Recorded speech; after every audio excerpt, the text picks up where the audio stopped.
toca guardar o prepararse para la clínica, donde toca llegar muy temprano. Bien, vamos a hablar hoy entonces en una tercera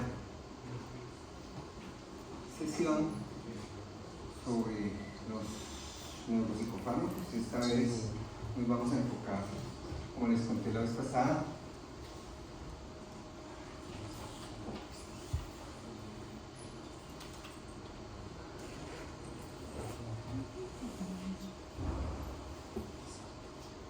en este grupo de medicamentos bloqueadores de dopamina.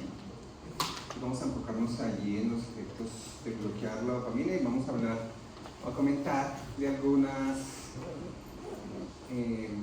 contraejemplos de aumentar la dopamina, de ser lo contrario. ¿Qué pasa si con medicamentos aumentamos la concentración de dopamina? Recordemos que la dopamina es una de las catecolaminas y que la investigación en psicofarmacología o en neuropsicofarmacología viene desde el siglo XIX y solo hasta el siglo XX, a mitades del siglo XX, cuando el descubrimiento de ciertos medicamentos empezaron a dar luces de que cambiando, modulando las monoaminas podríamos tener efectos en la conducta y en la mente.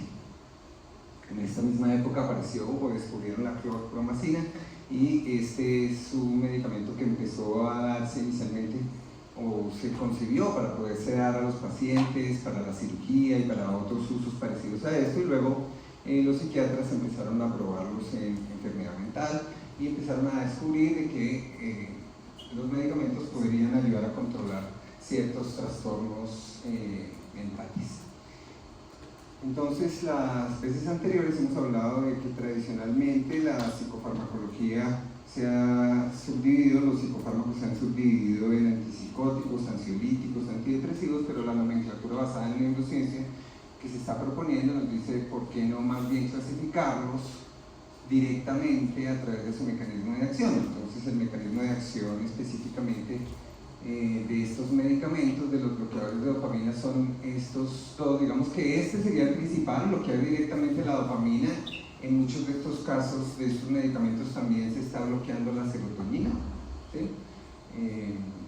Ya luego se ha descubierto que dependiendo el efecto que tenga sobre uno u otro neurotransmisor, también así serán los efectos clínicos y los efectos secundarios. Entonces aquí estarán los principales medicamentos que les voy a nombrar hoy, que ustedes más probablemente van a usar. El haloperidol, la levopromacina, la olanzapina y la risperidona son los medicamentos que más probablemente se van a encontrar en práctica clínica en medicina general. Los neurólogos y psiquiatras tienen en diferentes partes del mundo a su disposición más de 30 tipos de medicamentos. Ya hay en el mercado más de 30 tipos de medicamentos seleccionados de más de 100 posibles moléculas. Dentro de estos aquí usualmente los van a escuchar a ustedes, los van a escuchar la mayoría de veces como antipsicóticos típicos o antipsicóticos atípicos, ¿vale? Estos son como los nombres que se usan tradicionalmente. También se llaman antipsicóticos típicos, también se llaman antipsicóticos convencionales, o les dicen a veces antipsicóticos de primera generación. Es como los tres nombres que se utilizan, versus otro grupo grande. Aquí puse dos ejemplos frecuentes: atípicos o no convencionales o de segunda generación. ¿Listo? Así es como la nomenclatura tradicional clásica. Aquí dentro de estos bloqueadores de dopamina podríamos también incluir usualmente el aripiprazol lo dejan aparte, porque es como un mecanismo allí un poquito independiente, un poquito diferente, pero al final pues está bloqueando un poco ese aumento de dopamina, no totalmente, parcialmente lo está bloqueando, pero pues también podría uno meterlo aquí entre bloqueadores de dopamina. Solamente lo dejan afuera porque siempre se consideró que el aripiprazol era potencialmente otra vía para tratar las enfermedades mentales o la esquizofrenia, y entonces se le dio al aripiprazol, digamos, mucho boom en una época. Ya ahora se dio, tiene sus usos, tiene sus indicaciones, pero tampoco es que haya sido tan importante como se pensaba. Incluso alcanzaron a llegar a decir en una época que eran como medicamentos de tercera generación, pero pues ahora sencillamente se considera un agonista parcial de dopamina que tiene además otros múltiples mecanismos. ¿Listo? Esa es una característica de muchos de estos medicamentos, que aunque tengan un mecanismo aquí principal sobre dopamina, sobre serotonina, es muy frecuente que muchos de ellos tengan otros mecanismos de acción, ¿vale? Y por otro lado, entonces el contraste entre lo que son bloqueadores de dopamina y lo que son aumentadores de dopamina, de estos no vamos a hablar aquí, pero por lo menos damos algún ejemplo en donde es importante ver que muchas de estas sustancias, al aumentar la dopamina, lo que nos está ayudando a producir es efectos, en algunos casos contrarios, nos ayuda a entender un poco los efectos de estos primeros, porque muchos de estos efectos son antagónicos y a veces incluso pasa que la toxicidad o los efectos adversos de uno de estos grupos se puede manejar con el otro, ¿sí? Y viceversa. Entonces por eso tienen mucha relación, ¿vale?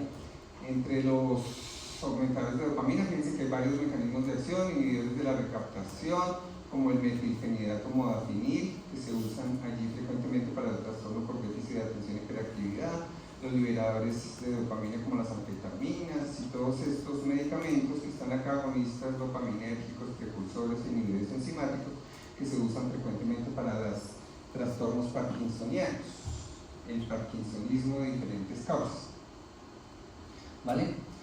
Entonces aquí está, digamos, esta clasificación tradicional de los bloqueadores de dopamina, donde tenemos convencionales y atípicos. Como se dan cuenta ustedes, parte de esta clasificación se hizo allí por la fecha de su descubrimiento. Estos se descubrieron primero, luego se fueron descubriendo esto, entonces se pensaba pues que todos estos compartían un mismo mecanismo de acción y se pensaba que todos estos compartían otro mecanismo de acción muy diferente, y entonces por eso se clasificaron así. Ya poco a poco hemos ido dándonos cuenta de que algunos de estos se comportan aquí un poco como estos y algunos de estos se comportan un poco como estos. Entonces esta clasificación es útil a términos grandes, es útil, grande, todavía se usa, pero ya los psiquiatras pues claro, le ponen excepciones aquí a varios medicamentos. ¿Alguien iba a preguntar algo? ¿Sí? Respecto a la tabla anterior, ¿sí? Abajo en los aumentadores de dopamina, ¿es respectivo a la función o ambas funciones van acorde a la categoría de sintomas estimulantes? Todos los medicamentos son inhibidores, también liberadores. Todos estos aumentan la dopamina. ¿Sí? ¿Cómo lo aumentan? De diferentes maneras, ¿vale? Inhibiendo la recaptación para que haya más dopamina, ¿sí? Y así sucesivamente, liberando más dopamina o directamente agonizando receptores. ¿Te referías a eso? Sí, o sea, si son respectivos, es decir, las anfetaminas también. Sí, estos tres son estimulantes. Se consideran en la clasificación tradicional como estimulantes, ¿sí? Y los agonistas dopaminérgicos no. Fíjate que los agonistas dopaminérgicos usualmente están metidos tradicionalmente en antiparkinsonianos, ¿sí? Pero a lo que voy es que muchas veces los efectos en algunos casos son similares por estar aumentando la dopamina. Bien, entonces como les contaba, hay muchos aquí medicamentos. En Colombia hay disponibles un poco más de 10 de estas sustancias, de las cuales les conté que vamos a nombrar principalmente a los que ustedes más van a utilizar, que son la olanzapina, la risperidona, la levopromacina y el haloperidol. Serían como los 4 que más frecuentemente van a utilizar, se usan aquí en Colombia. Los psiquiatras pues, y los neurólogos en algunos casos también, dependiendo de la indicación, pues van a utilizar todos los medicamentos disponibles. En la neuropsicofarmacología, como les contaba al principio, todavía es una disciplina muy reciente, todavía falta mucha investigación y en muchos casos las respuestas son propias por la variabilidad individual de los pacientes, las respuestas son propias de cada sujeto, y entonces pues eso hace que la experiencia en el manejo de psicofármacos y de todos estos fármacos es fundamental, porque un paciente, digamos, dentro de un mismo grupo farmacológico puede que no esté respondiendo bien y lo cambian a otro medicamento del mismo grupo y a ese medicamento sí responde, ¿por qué una molécula tan parecida en general en neurofarmacología en un paciente no genera buena respuesta y en otro paciente sí? Ese tipo de cosas no se comprenden muy bien, ¿sí? Pero es muy frecuente en neuro, pues por debido a la gran variabilidad individual que tenemos entre las personas. Entonces, listo, aquí están los principales. Ocasionalmente, de pronto pueden algunos llegar a utilizar quetiapina, y la clozapina la pongo acá porque tiene una característica particular, y es que es uno de los medicamentos que son más efectivos y se utiliza sobre todo para esquizofrenia que ha sido resistente a otros medicamentos. ¿Sí? Entonces la usan en psiquiatría, la usan frecuentemente los psiquiatras para manejar pacientes que a veces uno o dos, una segunda línea de estos medicamentos no ha funcionado, utilizan clozapina y muchos de los pacientes son capaces de responder a esta clozapina, ¿no? Igual, de todas formas, a pesar de todos los medicamentos que tenemos, recuerden que siempre hay en todas las categorías, en todas las enfermedades en neuro, un grupo de pacientes que a pesar de todos los esfuerzos no responden a los medicamentos, ¿sí? 20, 30, dependiendo del grupo farmacológico que miremos, 20-30% de los pacientes, en epilepsia pasa lo mismo, en muchas enfermedades pasa lo mismo, no responden a los medicamentos. Entonces esa situación pues da a entender que todavía nos falta mucho para poder manejar bien todos estos pacientes y entender bien el sistema nervioso, ¿no? Cómo funciona. El día que la neurociencia, la neurología, la psiquiatría logre controlar y manejar y tratar muy bien al más del 95% de los pacientes, 90% de los pacientes, diríamos que ya estamos entendiendo el sistema nervioso, ¿sí? Por fin lo estaremos entendiendo, ¿sí? Ya más en detalle, esos bloqueadores de dopamina y serotonina los vamos a discriminar de esta forma. Por un lado, estarán, acuérdense que aquí estamos hablando de la...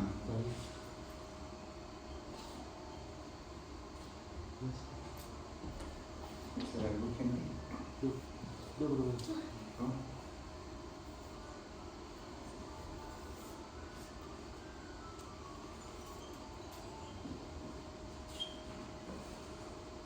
A veces pasa, ¿no?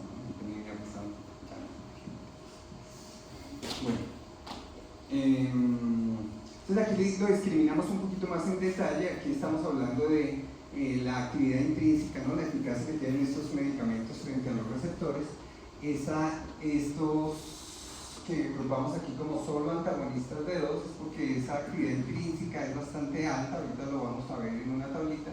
Esa actividad intrínseca es bastante alta para ese receptor. La haloperidol, la levopromacina estarían allí en esa categoría.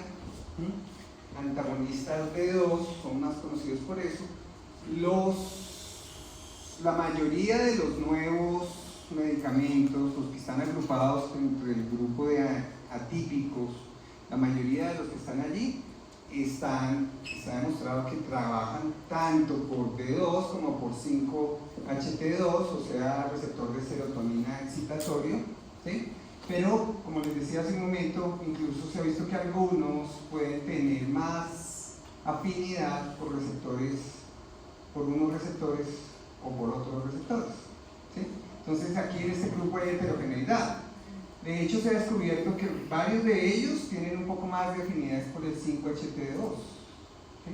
Entonces, aunque los ubicamos allí en bloqueadores de dopamina, probablemente en el futuro vuelvan y los arreglen y ya se deciden, porque estas clasificaciones tienen mucho desde la parte histórica, desde cómo siempre se ha llamado el medicamento, y siempre a estos medicamentos se les ha agrupado ahí entre bloqueadores de dopamina.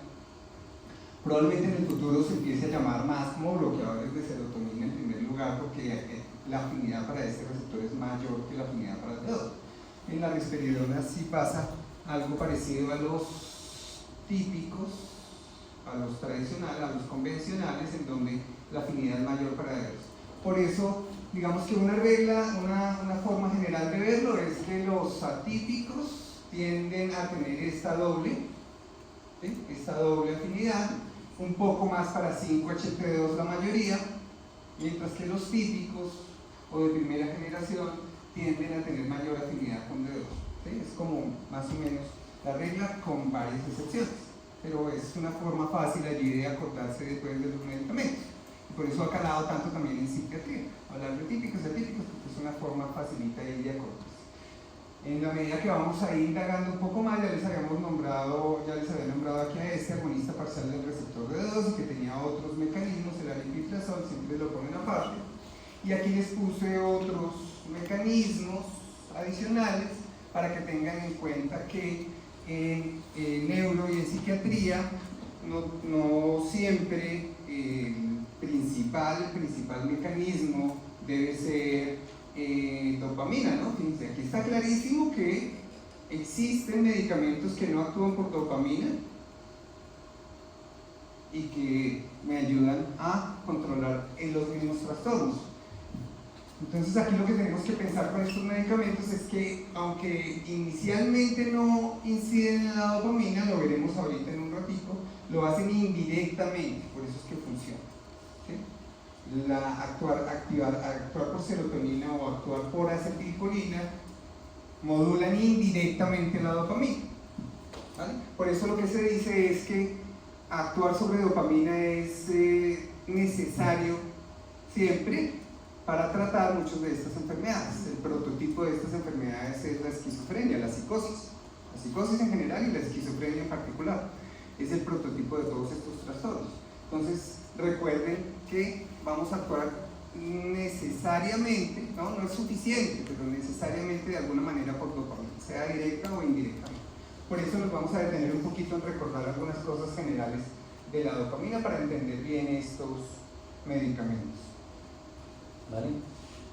Entonces tenemos bloqueadores de dopamina, tenemos que la primera indicación que se descubrió y que se dio fue esquizofrenia, y desde ahí entonces se les llama a la mayoría de estos medicamentos antipsicóticos, y probablemente, como les digo, se va a seguir llamando así durante un tiempo, mientras poco a poco la gente se acostumbra a utilizar más el mecanismo de acción. Estos bloqueadores de dopamina no solo funcionan para psicosis, sino ustedes ven que los utilizan en neurología de adultos o neurología infantil, ¿cierto? Se utiliza, por ejemplo, para trastorno bipolar, se utiliza en niños o en adultos con autismo, se utiliza como coadyuvante en trastorno depresivo mayor, se utiliza frecuentemente para los pacientes agitados por diferentes razones, ¿sí?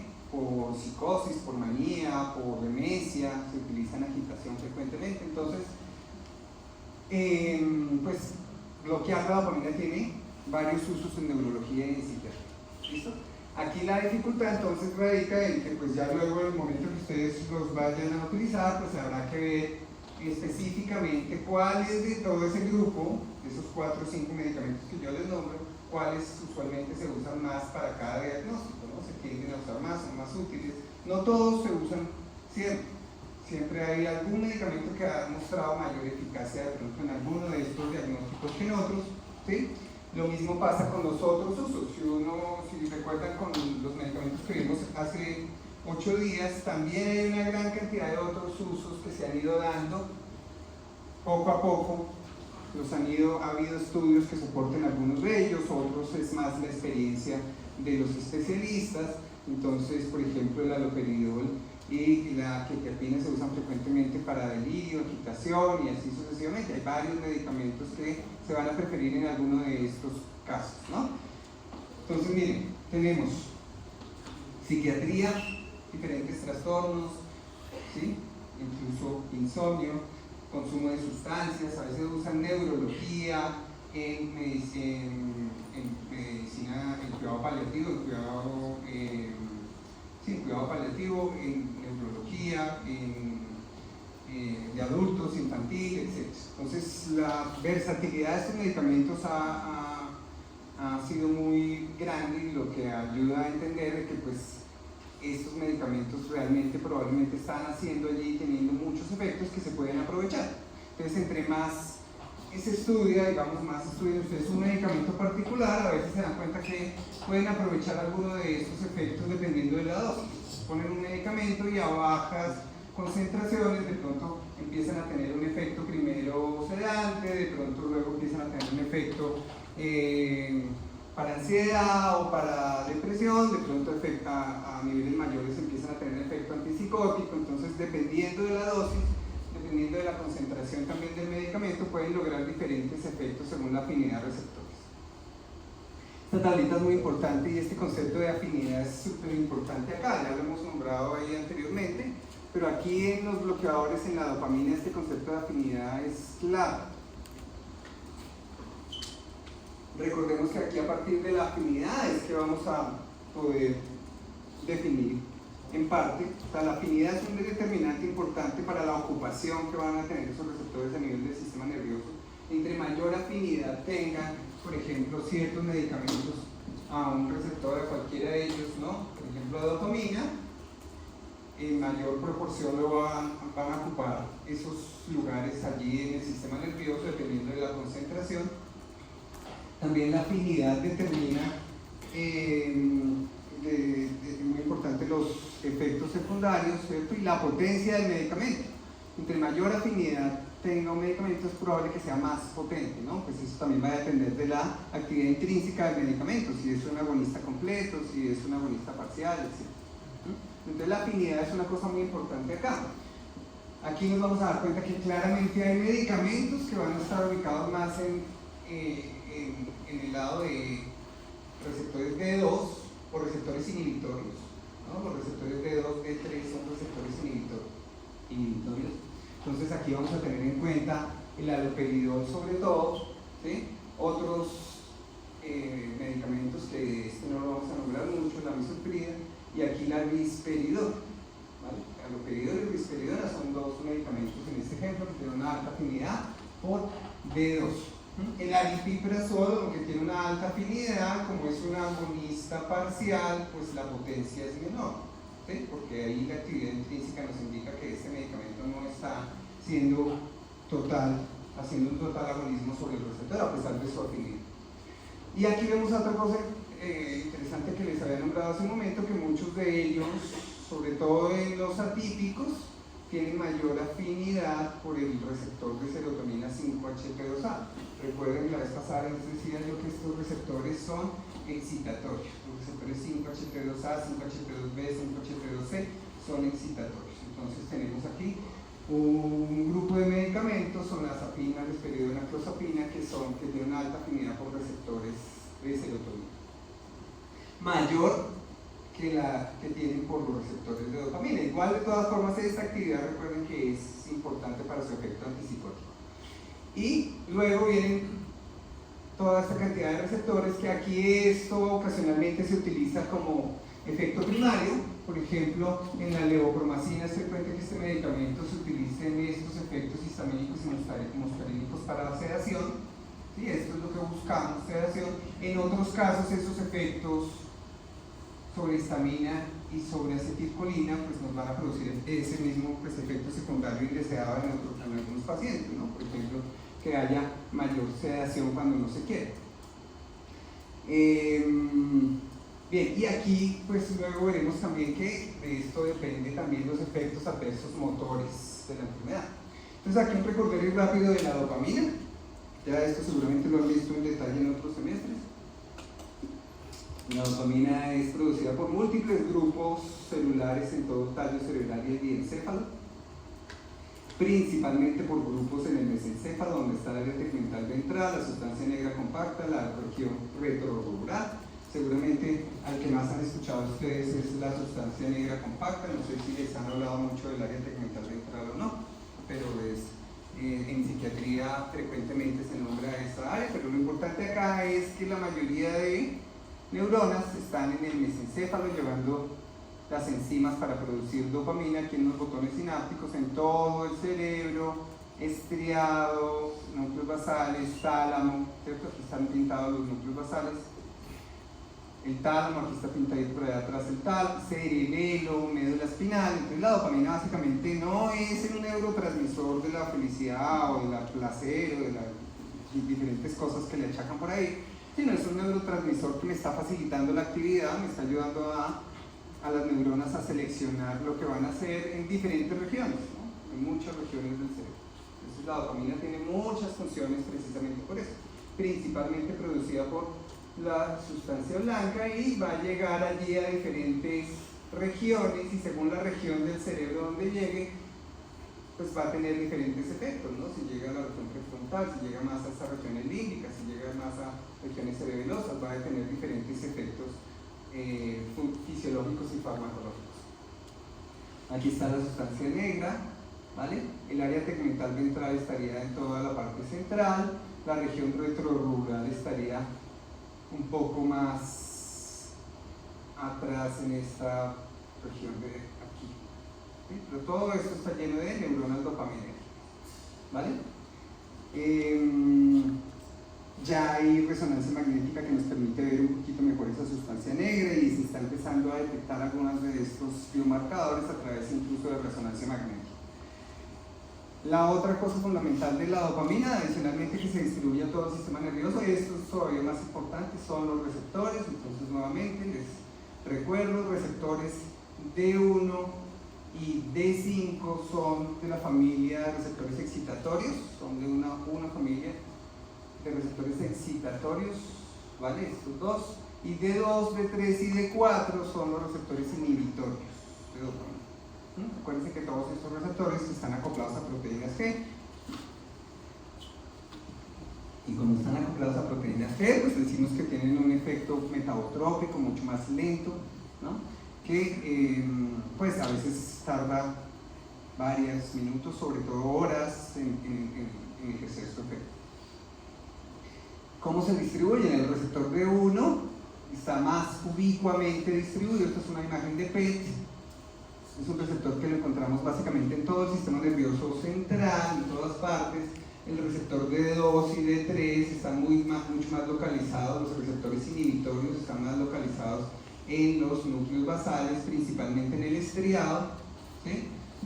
De todas formas, a pesar de esta imagen, hay que pensar que igual hay receptores D2 en todas partes, ¿no? Lo que pasa es que la densidad de esos receptores es mucho más alta, ¿no? Acuérdense que estamos hablando de medicamentos que actúan principalmente por este receptor, entonces pues aquí es muy importante que tengan estas imágenes allí de 2, de 3 grabadas en la mente, porque es donde principalmente estamos incidiendo en nuestros trastornos, ¿cierto? O sea, si hay algún lugar en donde se está incidiendo, por ejemplo, en psicosis, en esquizofrenia para tratar la enfermedad, es ahí en el estrés.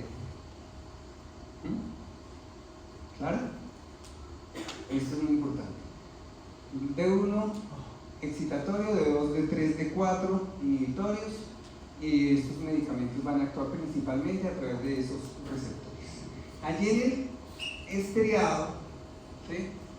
Allí en el estriado estarían entonces ubicados esos receptores. ¿En dónde? Entonces aquí ya les habíamos mostrado esta imagen, una neurona espinosa del estriado, y esa neurona que tiene muchas espinas dendríticas, pues recibe información de diferentes regiones. La principal es el glutamato que viene de la corteza cerebral, ¿sí? Viene glutamato de otros sitios, pero aquí vemos cómo la dopamina que viene de la sustancia negra llega a modular esa actividad glutamatérgica, ¿sí? O sea, fisiológicamente y farmacológicamente, cuando actuamos a través de dopamina, lo que estamos es modulando glutamato, ¿sí? Modulando esa actividad glutamatérgica sobre esta neurona espinosa mediana, que es una neurona GABAérgica. ¿Sí? Esta neurona del estriado es GABAérgica, pero estamos modulando la dopamina allí en esas sinapsis, ¿no? Esta sería la espina dendrítica, la sinapsis de la neurona espinosa, ¿sí? La postsináptica, y es la que expresa los receptores, ¿cierto? Esta neurona es la que expresa los receptores D1 y D2.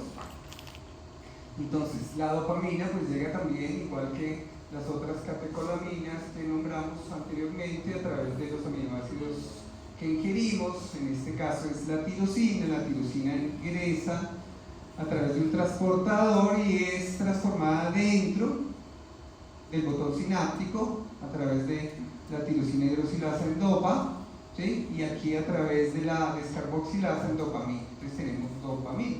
Estos pasos nos pueden servir también para otros medicamentos que actúan allí a través de estos precursores o de estas enzimas.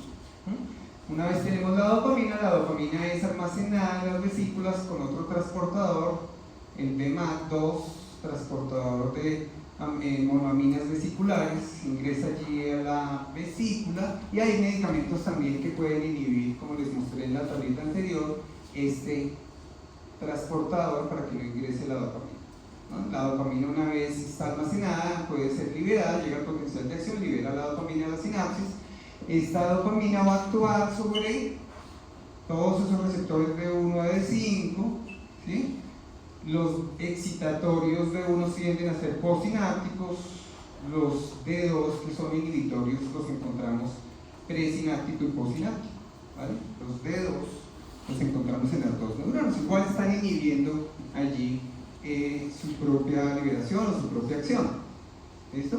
Luego tenemos aquí el transportador, la dopamina es recapturada por transportadores, hay un transportador específico para la dopamina, el DAT, y hay medicamentos que actúan a través de ese transportador, ¿no? Luego, una vez recapturada o con esta dopamina aquí que se ha utilizado, se metaboliza y están las enzimas que producen ese metabolismo. También hay medicamentos allí que actúan sobre esas enzimas, ¿no? Entonces aquí básicamente en el botón sináptico, en este lugar del estriado, es donde vamos a tener la principal acción de todos estos medicamentos. Igual como el D2 también está en otros lugares, que los medicamentos también van a actuar en otros lugares, por supuesto, ¿no? Entonces pues a veces los efectos adversos se pueden explicar en parte por la acción que tienen estos medicamentos en otros sitios. ¿Listo? Bien.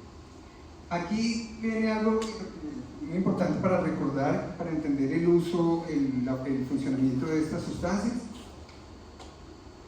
Seguramente lo vieron alguna vez, ¿sí o no? Vía directa, indirecta y predirecta. ¿Lo vieron? ¿No? ¿Nunca? A ver, yo no les creo. ¿En serio? Bueno, rápidamente, lo pueden luego revisar un poquito más en detalle. La corteza, decíamos que era con el subglutamato la entrada principal a esas neuronas espinosas, ¿no? Al estriado, esa es la entrada principal.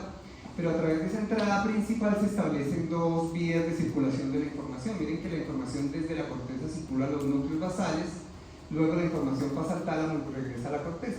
Esto define un circuito córtico estriado, tálamo, cortical. Toda la información del cerebro, de la corteza cerebral, hacia este circuito, córtico estriado, tálamo cortical, todo el tiempo, ¿sí? Todo, desde el pensamiento, las emociones, las percepciones, la actividad motora, tendrán que ver con ese circuito. ¿Listo? Pero para llegar a hacer toda esa vuelta, hay dos vías, o hay tres, en general se definen por lo menos dos, o algunas veces tres. La vía directa, que sería esta que está en verde, una vía mucho más rápida, ¿sí? Que utiliza las neuronas espinosas que expresan D1, que es el excitatorio, ¿vale? Al utilizar esta vía y al ser este receptor excitatorio, pues lo que estamos haciendo es retroalimentación positiva aquí con lo que estamos, con cualquier función fisiológica, una retroalimentación positiva, ¿okay? O sea, una vía directa para hacer retroalimentación positiva a través de los ganglios basales en esa función. Estriado, globo pálido, y luego tálamo y corteza. Por otro lado hay otra vía que se llama vía indirecta, que va un caminito más largo. También pasa por el estriado, ¿sí? También pasa por el globo pálido, otra porción diferente, el nivel externo, y en este caso va al núcleo subtalámico, es decir, toma una vía más larga y esta neurona adicional, que es excitatoria, le cambia el sentido a la información. Entonces, al cambiarle el sentido a la información, esta de acá, el núcleo subtalámico, que es excitatoria, al cambiarle el sentido a la información, esta neurona nos va a hacer una retroalimentación negativa, ¿sí? Entonces, a través de la vía directa hacemos una retroalimentación positiva que nos facilita, por ejemplo, el movimiento o el pensamiento, y a través de la vía indirecta, o incluso la hiperdirecta, vamos a hacer una retroalimentación negativa que nos inhibe ligeramente el pensamiento, el movimiento, las emociones. Entonces, básicamente el pensamiento, el movimiento, las emociones están en relación a esas dos vías que son más o menos antagónicas, y cómo se balancean, cómo es la homeostasis, cómo es el equilibrio entre esas dos vías, ¿sí? Si favorecemos la vía directa, se va a facilitar el pensamiento, el movimiento, la emoción. Si favorecemos la vía indirecta se va a inhibir el pensamiento, el movimiento y la acción. Entonces, de aquí, en parte de esto, ustedes podrán pensar entonces por ejemplo, en psicosis tenemos es que fortalecer, ¿qué más? Tenemos que fortalecer la vía directa para que se facilite todavía más todos esos procesos que se están dando, o tenemos que fortalecer la vía indirecta para que se inhiban mejor, ¿cierto? Tenemos que fortalecer la indirecta para que se inhiban esos procesos, ¿sí? El lío que tiene esta vía indirecta es que está regulada por este receptor D2, ¿vale? Esa vía indirecta está regulada por D2 y el D2 dijimos que era un receptor inhibitorio. Es un receptor que inhibe la vía indirecta, ¿sí? Justo la vía que queríamos más activa la está inhibiendo. Por eso es que estos medicamentos intentan bloquear ese receptor. Al bloquear ese receptor, pues ya mejoramos, facilitamos la actividad de la vía indirecta. ¿Se entiende? Entonces tenemos siempre un balance para todo, fisiológicamente. Aquí cada vez que ustedes van a seleccionar un movimiento, un pensamiento, una emoción, está allí su cerebro actuando frente a eso, siempre está actuando en el balance de estas dos vías, un balance que le va a permitir seleccionar algunas cosas e inhibir otras, ¿sí? Pero por ejemplo en psicosis, por ejemplo en manía, por ejemplo en tics, por ejemplo en coreas, por ejemplo en diferentes trastornos, tenemos que fortalecer esta vía y una manera de fortalecerla, aumentar la inhibición que produce esta vía es bloquear ese receptor inhibitorio. ¿Vale? Dime. Pero si digamos yo lo bloqueo, ya no tendría retroalimentación negativa. Ajá, por eso es que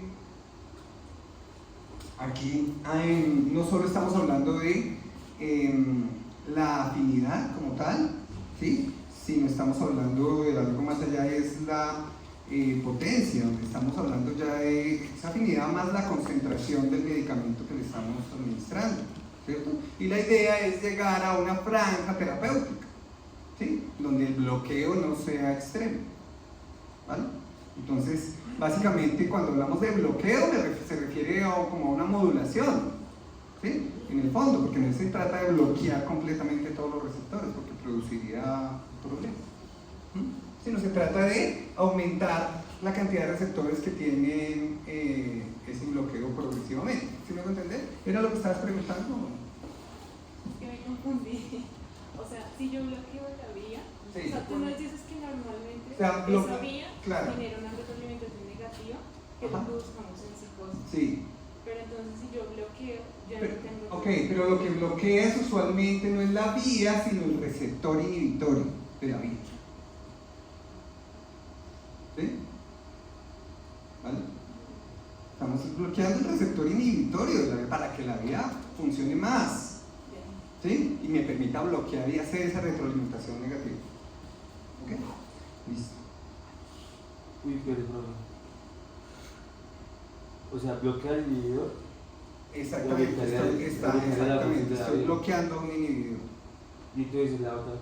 Entonces, en la otra, pues aquí estos medicamentos, la afinidad usualmente que tienen por D1 es muy baja. ¿Sí? No estamos aquí usando este bloqueo aquí por este lado. Si nos está bloqueando es por este lado. Pero es lo pálido bloquea el tálamo. Claro, pero en total, si tú miras desde acá, ya tendríamos que dedicarle ahí un tiempo a recordar un poco, esto es excitatorio, esto es inhibitorio, aquí el efecto sobre el tálamo es facilitador. De hecho, que haya dos inhibiciones, el efecto es facilitador, y lo que produce esta vía directa es retroalimentación positiva. ¿Vale? Entonces, pues ahorita no vale la pena que se pongan otra vez a revisar todo eso tan en detalle, pero sí que recuerden pues el efecto facilitador o accionador pues de la vía directa y el efecto inhibidor de la vía indirecta. ¿Listo? Esa es una cosa que es importante en estos medicamentos. Ese circuito córtico estriado tálamo cortical, ¿no? Córtico estriado y luego viene al tálamo y luego vuelve a la corteza, entonces va a estar relacionado a toda la corteza cerebral, principalmente allí donde el caudado tiene mayor acción, donde el putamen tiene mayor acción, que es la corteza motora, ¿cierto? La corteza premotora y la corteza prefrontal, la corteza medial. Esto nos define de que los efectos farmacológicos y los efectos adversos los podemos dividir principalmente en efectos motores, ¿sí? Efectos motores, por ejemplo, un paciente agitado. Entonces, un efecto allí farmacológico que queremos es disminuir la agitación acá, ¿sí? Un paciente que tiene un efecto secundario motor, probablemente ya nos estamos pasando de la dosis, ¿sí? Pacientes con alucinaciones, pacientes con ideas delirantes, entonces estamos hablando más del efecto en regiones asociativas, prefrontal sobre todo, también en regiones asociativas posteriores, ¿sí? Cuando estamos tratando de mejorar los síntomas, por ejemplo, negativos de la esquizofrenia, la anedonia, ¿sí? La abulia, ese tipo de síntomas pues va a tener más relación con esta asa límbica del cerebro. Asimismo, estas regiones pues van a estar controladas específicamente por diferentes regiones del mesencéfalo. La dopamina va a venir aquí más de la sustancia negra, ¿sí? Mientras que en este caso la dopamina, por ejemplo, va a venir más del área tegmental ventral. Entonces esto también lo vemos allí un poco segregado en anatomía, ¿vale? Pero bueno, aquí lo importante es recordar que estamos intentando modular esa vía directa y esa vía indirecta a través de los circuitos establecidos en diferentes zonas del cerebro. Y gracias a estas zonas del cerebro es que estamos produciendo los diferentes efectos. Los efectos terapéuticos y los efectos secundarios. Entonces, los efectos terapéuticos los vamos a ver más relacionados a la potencia. Decíamos que la potencia tiene que ver mucho con esa afinidad, ¿cierto? Esa afinidad, pues más la concentración allí de los receptores, y cuando miramos de los medicamentos, perdón, la concentración, y cuando miramos a qué se asocian más los efectos terapéuticos, sí, a la unión a receptores D1 y AD2, aquí es claro que los efectos terapéuticos están mucho más relacionados, están mucho más asociados a la potencia sobre D2, ¿no? Sobre D1, allí no es clara esa relación. Entonces, efectos terapéuticos principalmente asociados a D2, y como les dije, muchos medicamentos se ha luego visto que la serotonina tiene mucho que ver allí. Entonces, en estas tablitas, en estas figuras, se está mostrando el porcentaje de ocupación, ¿vale? Cuando estamos dando un medicamento allí que tiene una alta afinidad y ocupación por D2, cuando llegamos al 60% de la ocupación, entre el 60 y el 80% de la ocupación del receptor, vamos a encontrar una eficacia terapéutica. Eficacia terapéutica va a estar entre 60 y 80% de ocupación del receptor. Cuando aumenta por encima del 80%, la probabilidad de que produzcan efectos motores aumenta mucho, ¿sí? Entonces, casi siempre que ustedes tienen un efecto motor adverso, un efecto secundario adverso en un paciente, sea por ejemplo acaticia, sea parkinsonismo, etcétera, movimientos adversos, es probablemente que la ocupación ha aumentado mucho y ya se está pasando la dosis. ¿Sí? Básicamente la idea es no podemos ver, digamos, directamente en un paciente con qué tantos receptores están ocupados, no podemos hacer un PET aquí a cada sujeto para ver la ocupación, pero clínicamente sí sabemos que cuando empiezan a aparecer estos efectos adversos es probablemente que ya nos estamos pasando de la dosis, ¿no? La concentración ha aumentado mucho. Y aquí está además demostrado lo que les decía anteriormente, que muchos de estos medicamentos dependen de su efecto, depende de que se hayan unido a la serotonina. Entonces, es cuando la ocupación de receptores de serotonina ha aumentado que esta actividad sobre receptores de dopamina funciona. La serotonina y la dopamina tienen funciones complementarias, pero también están modulando en algunos casos de forma antagónica. Entonces, a veces el aumentar uno de estos neurotransmisores, igual pasa con la acetilcolina, en aumentar uno de estos neurotransmisores me ayuda a modular el otro, ¿sí? Básicamente lo que tenemos que pensar entre dopamina y serotonina, o dopamina y acetilcolina, es que esos sustancias se tienden a modular entre sí, ¿cierto? Interactúan y se modulan entre sí. Entonces aquí el porcentaje de ocupación del receptor y respuesta clínica, esto es clave recordar, entre 60 y 80%.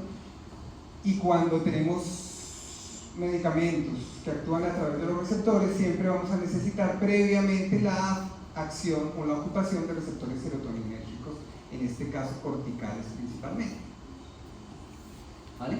Ese receptor de serotonina es muy importante, fíjense que está distribuido principalmente en la corteza cerebral, esto es también una imagen por PET, distribuido en la corteza cerebral, y su actividad depende de proteínas G, es un receptor excitatorio, ¿cierto? En la vía de señalización tradicional, esta vía de señalización actúa a través de proteínas G tipo Q, ¿vale? Y así es que produce usualmente los efectos. Cuando bloqueamos la serotonina a través de estos medicamentos, estamos disminuyendo allí esa actividad excitatoria que hace ese receptor de serotonina, ¿no? Se ha descubierto además que otras sustancias, por ejemplo, anfetaminas o otros estimulantes que actúan a través de ese receptor, logran sus efectos, por ejemplo, producir alucinaciones a través de otras vías intracelulares. ¿Sí? Este receptor puede ayudar a explicar en parte, ¿no? Eso es mucho más complejo, pero en parte nos ayuda a entender por qué también este receptor es importante en psicosis, en alucinaciones. ¿Sí? Hay sustancias como las anfetaminas que son capaces de producir psicosis gracias a este receptor. Es un receptor que promete mucho para poder desarrollar otras sustancias, otros medicamentos. Y el otro, entonces decíamos, la serotonina y la acetilcolina nos ayuda a este balance. Este balance de la dopamina en acetilcolina se consigue a través de receptores M4. Aquí ustedes ven que la acetilcolina, los receptores de acetilcolina están distribuidos por toda parte, pero los M4, que son receptores inhibitorios muscarínicos, son receptores inhibitorios muscarínicos, están sobre todo en el estriado. Ahí es donde más receptores M4 hay. Y gracias a eso, el año pasado, después de muchos años de investigación, se logró el primer agonista de estos receptores inhibitorios que sirve para esquizofrenia, demostrando que, como les dije al principio, otras vías que modulen la dopamina nos pueden ayudar también al manejo de la psicosis, ¿no? Estos nuevos medicamentos todavía se tardan unos años en llegar a Colombia, ¿no? Probablemente entre 5 y 10 años se tarden en llegar a Colombia, pero pues muy seguramente ustedes los van a poder usar en el futuro. Por ahora lo que quiero mostrarles esto es solo que relacionen allí esa actividad serotoninérgica y colinérgica como una modulación de la dopamina, ¿no? Los receptores muscarínicos de acetilcolina me van a inhibir la liberación de dopamina y por eso agonizar estos receptores inhibitorios me ayudan a disminuir la dopamina. ¿Vale? Eso va a ser más importante en el futuro cuando haya incluso más medicamentos desarrollados a través de ese receptor. Entonces, para cada trastorno de todas esas posibles indicaciones podríamos tener diferente eficacia. Aquí les traje un ejemplo de la eficacia de estos medicamentos en psicosis. Estos son los medicamentos que les dije que son los más, que ustedes más van a escuchar, los que más van a nombrar, o sobre todo la olanzapina, la risperidona, la quetiapina y la levopromacina, pero pues aquí se los puse y se los organicé según su eficacia. Les decía yo que la clozapina es un medicamento que tiene una de las eficacias más altas y se utiliza específicamente para esquizofrenia que no ha respondido a otros tratamientos. ¿Por qué no se utiliza más, siendo que es el más eficaz? ¿Por qué no se usa más? Porque se han descubierto que tiene ciertos efectos adversos que son muy indeseables. Allí, por ejemplo, aumenta bastante de peso. El otro efecto secundario que tiene allí, por lo cual también se ha restringido mucho el uso, es que puede producir agranulocitosis en porcentaje pequeño de casos. Pero entonces esos efectos allí un poco dramáticos, incluso efectos a nivel hepático, pues hacen que este medicamento no se haya tradicionalmente usado más. Se están buscando medicamentos tan buenos como la clozapina desde hace mucho tiempo, pero no se han podido encontrar. Por eso hay guías específicas para el uso y la monitorización de clozapina, ¿no? Es un medicamento muy bueno, pero hay guías específicas para aprender a monitorizar ese medicamento y tener mucho cuidado con esos efectos adversos que no son, que por ejemplo la granulocitosis no es frecuente, pero puede ser muy grave. Mientras que los demás, si ustedes ven allí la olanzapina y todos los demás, la eficacia es más o menos similar, ¿no? No es que haya tanta diferencia. Podemos hablar de una eficacia más o menos similar. El que tiene menos eficacia de este grupo, ¿sí?, es la levomepromacina. Por eso ese medicamento se puede usar ocasionalmente en psicosis, pero realmente su uso está más relacionado a sus efectos sedantes, debido a que la eficacia aquí no es muy buena. De todas formas, en nuestro medio a veces, pues también ustedes tienen que pensar, depende de dónde estén, con qué medicamento cuentan, ¿no? ¿Sí? ¿Qué medicamento hay? Entonces, pues, en nuestros países, pues aquí no solo dependemos de estos datos de ensayos clínicos, sino también de la disponibilidad de los medicamentos en diferentes sitios. Los efectos secundarios son un montón, voy a nombrar algunos. Recuerden que en neuro en general, la lista, bueno, también en otras patologías pasa, pero en neuro particularmente la lista de efectos posibles secundarios es grande, ¿sí? De aquí de algunos de estos son muy frecuentes, otros un poco menos, otros menos todavía, otros raros, ¿vale? Tenemos efectos autonómicos por el bloqueo muscarínico y adrenérgico, efectos por el bloqueo dopaminérgico, el bloqueo muscarínico a nivel central, efectos en el sistema endocrino y efectos metabólicos que dependen de diferentes receptores, ¿sí? Efectos cardiovasculares, ¿vale? Esto hace que estos medicamentos no sean tan seguros como los que vimos la vez pasada, ¿no? Estos son medicamentos un poco menos seguros, tienen un margen terapéutico bueno, amplio, pero más estrecho que los inhibidores de la recaptación de serotonina.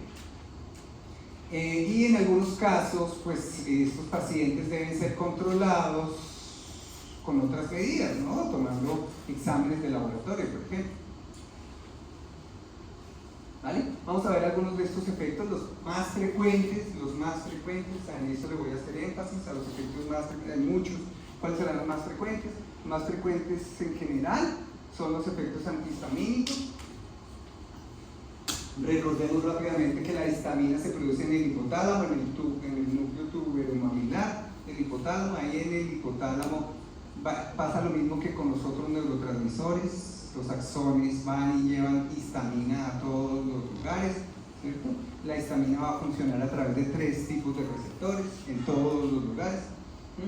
Y uno de los efectos que tiene este bloqueo de la histamina, estos efectos antihistamínicos, es el aumento de peso y el apetito, básicamente el aumento de apetito. ¿Por qué aumenta el peso? En parte a veces hay efectos directos sobre el hígado, hay efectos directos sobre el páncreas, hay efectos directos sobre las células, pero principalmente por aumento del apetito. Los medicamentos que más tienen este efecto de aumentar el apetito, aquí están, desde el menos hacia el más o menos, aripiprazol, quetiapina, mira, aquí están los que hemos nombrado, quetiapina, risperidona, olanzapina y clozapina. Sobre todo estos dos, la olanzapina y la clozapina pueden aumentar, miren allí, en kilogramos. En algunos pacientes serán 6, 7, 8, 9, 10, en promedio 12, ¿cierto? En unos más, en otros menos, ¿sí? Aumentar 10, 12 kilos, esto es bastante, ¿vale? Entonces, por eso, al usar clozapina o olanzapina, uno de los principales efectos que hay que cuidar allí es el aumento de peso. ¿Qué hay que hacer allí para este aumento de peso? Pues en parte mirar allí si es posible no seguir aumentando el medicamento, de pronto si es posible disminuirlo un poco, pero lo más frecuente que se usa es acciones no farmacológicas, ¿no? Mirar cómo el paciente de pronto mejora hábitos, ¿cierto? Cómo logramos que camine más, cómo logramos que tenga una alimentación más balanceada, cómo logramos que tenga un mejor sueño, ¿sí? Que a veces en estos pacientes justo no es fácil, ¿no? Un paciente con esquizofrenia, por ejemplo, o con cualquier otro de estos trastornos no es nada fácil.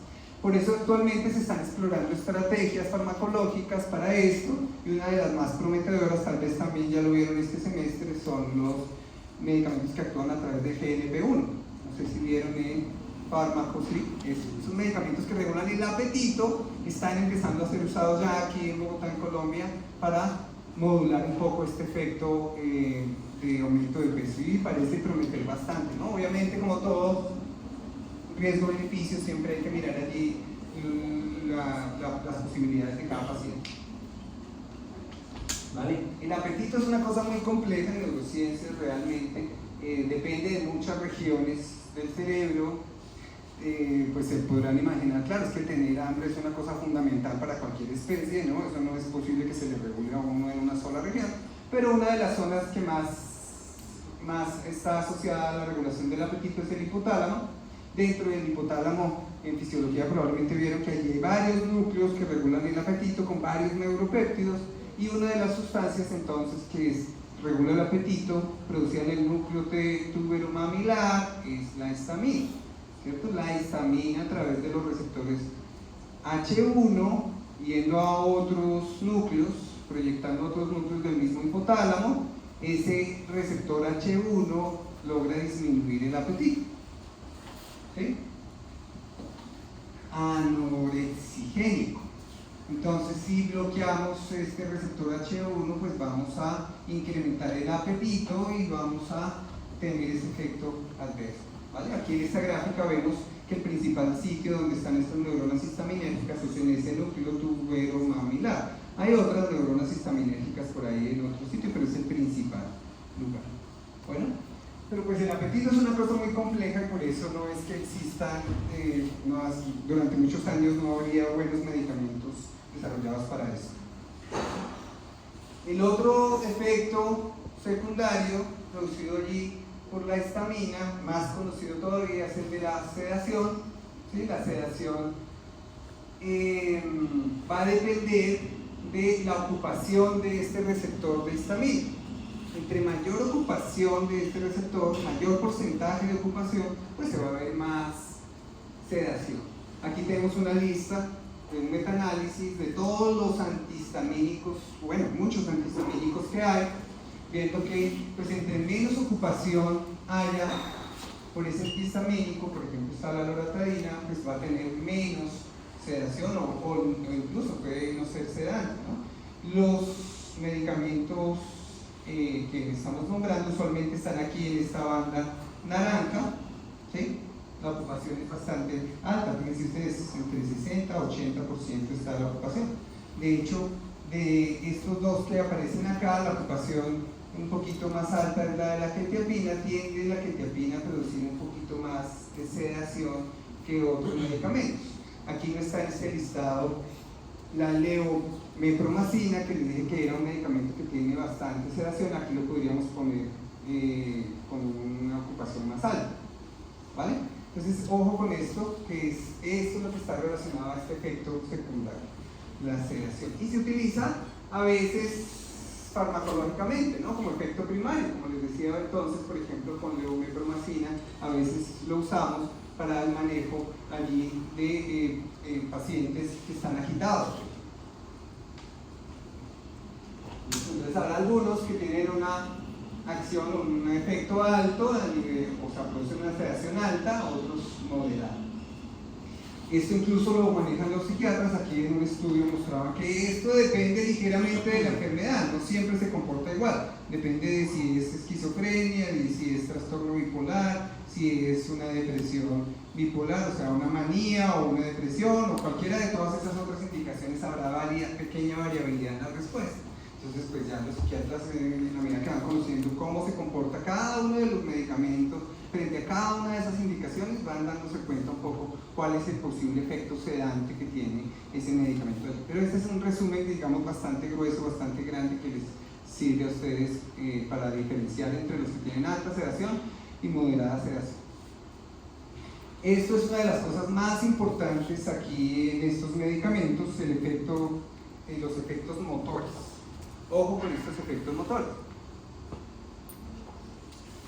Estos efectos motores tradicionalmente en psiquiatría los van a escuchar como síntomas extrapiramidales, les llaman los psiquiatras.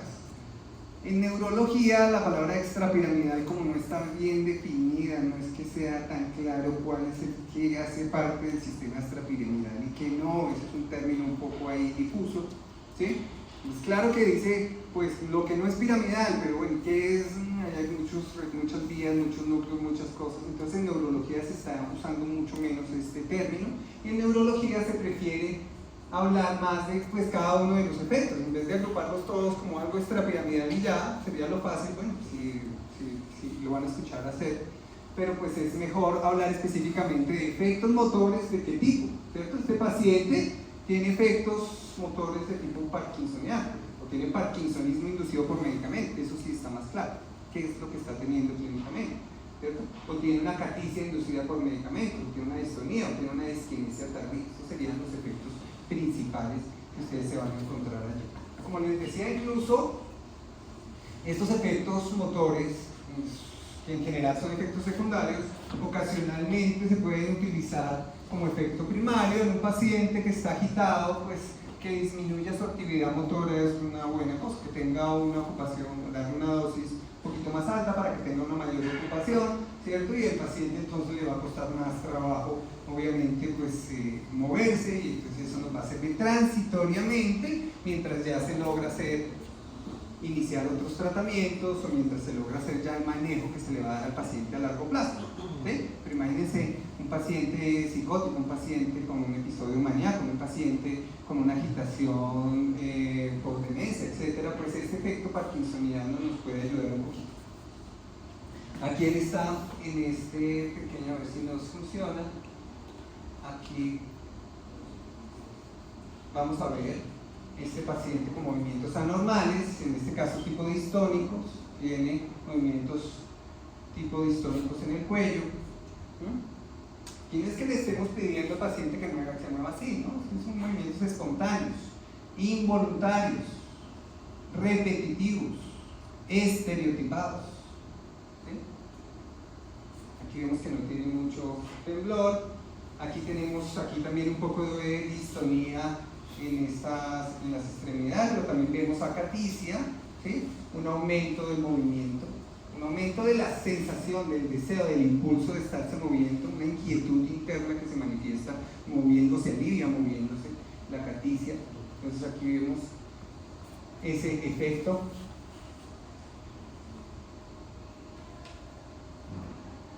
Aquí hay un caso extremo de parkinsonismo, ¿no? El paciente que se podía mover, pero tiene un efecto secundario ya bastante extremo, ya no tiene bradiquinesia. Recordemos que la característica principal del parkinsonismo no es el temblor, sino es la bradiquinesia, ¿no? Un paciente que le cuesta mucho trabajo iniciar el movimiento, moverse, dar pasos, etcétera.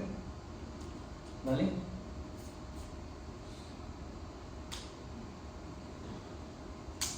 Entonces, con estos efectos motores, recordemos que tiene que ver mucho allí con la ocupación del receptor en el cerebro. Aquí tenemos la disquinesia tardía, movimientos igual involuntarios, estereotipados, pueden ser las extremidades, más frecuentemente en la cara, en la boca, ¿sí? Movimientos mandibulares, movimientos de los labios, sobre todo movimientos de la lengua, protrusión de la lengua, movimientos laterales de la mandíbula, involuntarios, ¿sí? No estoy diciendo que mueve, porque saca la lengua, no la saque, no puede, son movimientos involuntarios, ¿no? Efectos en este caso secundarios, ¿listo? En este caso disquinesia tardía. Los medicamentos que más tienden a ocasionar este efecto, estos efectos van a ser los que mayor tengan ocupación en receptor D2. Aloperidol, risperidona, levopromacina serán los medicamentos que más probablemente lleguen a tener un efecto secundario motor. La mayoría de medicamentos, la mayoría, no todos, fíjense, no todos, la mayoría de medicamentos de segunda generación, ¿sí? Los más nuevos, clozapina, quetiapina, la zapina y piprazol, tienen un riesgo más bajo, pero no mínimo, no mínimo. Eso depende mucho de la ocupación allí del receptor. Aquí les muestro otro par de ejemplos para que recuerden estos efectos secundarios. La acaticia, el paciente allí estando de pie, necesidad, ese impulso, esa urgencia de estarse moviendo, estar moviendo las extremidades, sobre todo las extremidades inferiores, sobre todo las manos, ¿sí? mientras está despierto, ¿no? Esa es una característica que lo diferencia de los movimientos periódicos de las piernas, por ejemplo, cuando estas personas lo tienen durante el sueño. En este caso es mientras está despierto, ¿sí? Y los efectos que tiene en la boca, sobre todo movimientos mandibulares, y en la lengua, que llamamos disquinesia tardía. Esta disquinesia tardía tiene, digamos, una fisiopatología un poquito diferente en particular, pero está producida también por esa ocupación de los receptores. Aquí vuelvo y les muestro esta figurita que ya les había mostrado en otro lado. Aquí está específico para recordar que la ventana terapéutica se da un 60-80% de la ocupación, y que cuando estamos teniendo uno de estos efectos adversos, probablemente es que nos estemos pasando de la dosis, ¿cierto? Pues la opción ahí es disminuir la dosis del medicamento. Una vez empieza a aparecer el efecto secundario, que a veces el paciente incluso no le molesta, no es que consulte por ese efecto, ¿no? Puede ser que esté consultando en un control y sencillamente lo notamos. Entonces, al disminuir un poquito la dosis, 3, 4, 5 días después, dependiendo de la vida media del medicamento, cuando ya llega a un estado estable, después de algunos pocos días, ese efecto secundario va a disminuir, ¿sí? La idea es hacer algo, ¿cierto? Disminuir un poquito la dosis, no al contrario, no seguir aumentando, revisar cómo el paciente se está tomando el medicamento para ver si de pronto es un problema de la administración. Otro efecto secundario que es frecuente, que hay que prestarle mucha atención, y por eso lo pongo allí dentro de los primeros, porque es frecuente y además es muy importante, es la hipotensión ortostática. Recuerden que todos a veces tenemos un poquito de hipotensión ortostática, de pronto si nos levantamos allí rápidamente o si estamos mucho tiempo en una posición y cambiamos de posición, ¿no? Eso es una cuestión allí muy frecuente, pero en estos casos pues eso se agrava, se aumenta, ¿sí? En el caso de algunos medicamentos. Entonces esto pues potencialmente es muy grave, ¿no? Paciente que además de tener un problema, enfermedad mental, tiene una fractura de cadera, tiene un trauma craneoencefálico, tiene, ¿cierto? Una paciente, por ejemplo, que tuvo estos problemas, cayó, se fracturó el antebrazo, en ortopedia pues le hicieron todo el tratamiento, le pusieron todos los tornillos adecuados y nada, pero como la paciente tenía psicosis, pues ella misma luego de ver que ya estaba como mejorando, se sacó los tornillos como pudo y le quedó ese brazo chueco. Entonces, no, pues, estos pacientes tenemos que evitar los traumas que pueden agravar la enfermedad. Y luego, pues me imagino que sigue delirando allí con su accidente o con su deformidad o con su, bueno. Entonces la hipotensión ortostática es menor, pero es casi tan alta en algunos medicamentos. Aquí vemos los antipsicóticos de segunda generación, específicamente ahí están mostrando varios. Aquí está la quetiapina resaltado, ¿sí? La quetiapina, ¿qué tanta hipotensión ortostática produce? Produce casi tanta, un poco menos, pero casi tanta como los betabloqueadores, como los antidepresivos tricíclicos, ¿no? Los betabloqueadores y los antidepresivos tricíclicos, la hipotensión ortostática que producen es un poco mayor en promedio, va a depender del medicamento en particular, ¿sí? Pero la hipotensión ortostática que puede producir estas sustancias es importante. De hecho, al principio cuando se descubrió la clozapina, como que se paró un poco la investigación, porque uno de los primeros efectos que se vio fue esto, y dije, uy, no, esto está como peligroso. Y luego ya se empezó, digamos, a estudiar con más cuidado. Entonces, ojo con este efecto. El efecto de la hipotensión ortostática pues será sobre qué receptores. Eso está fácil.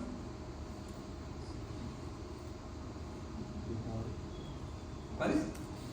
Alfa 1, ¿no? Alfa 1. Recuerden que alfa 1 es principal receptor allí que produce la vasoconstricción. Si hacemos antagonismo sobre alfa 1, pues tenemos este. Ese es el principal allí, efectos relacionados al bloqueo adrenérgico. Principalmente periférico, ¿no? Hace bloqueo también central, que puede ayudar a producir efectos relacionados al alertamiento, pero el efecto aquí es principalmente periférico.